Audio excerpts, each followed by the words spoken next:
Europe. Europe 1. Axel de Tarlé, la croissance s'accélère, plus 1,9% l'an prochain selon l'INSEE. Meilleur chiffre depuis 2011.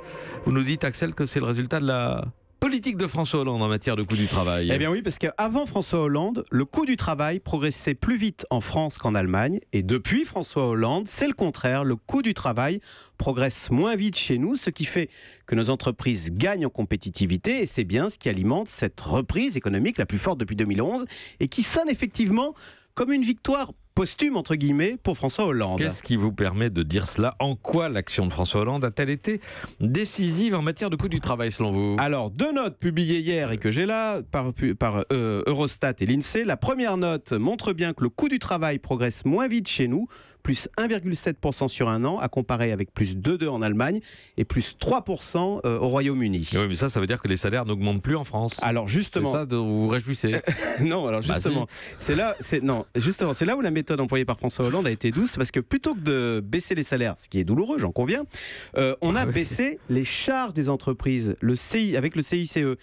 Et pour le patron, ça revient au même, hein. Ça veut dire c'est autant de moins à payer. Et c'est comme ça qu'on a contenu le coût du travail en France.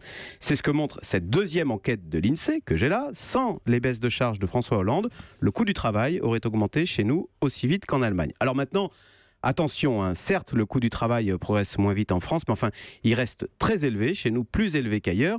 Mais disons qu'on est en train de corriger le tir, car nous avons inversé notre logiciel économique. Souvenez-vous, il y a 10 ans, pour soutenir l'économie, que disait-on? On disait, il faut augmenter les salaires, augmenter le SMIC, comme ça les gens iront dans les magasins et ce sera bon pour l'économie.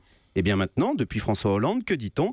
Attention, il faut contenir les salaires, le coût du travail, sinon nos entreprises ne seront plus compétitives et elles fermeront.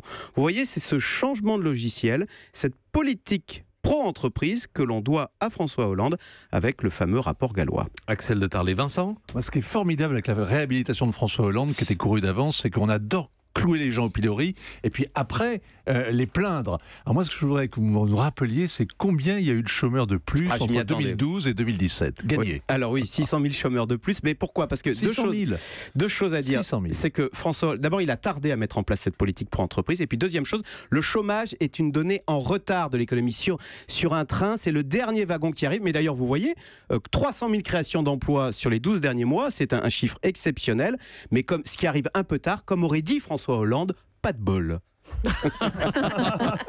Mais quelle conclusion! Vous êtes formidable, Axel de Tarlé. Europe. Europe 1.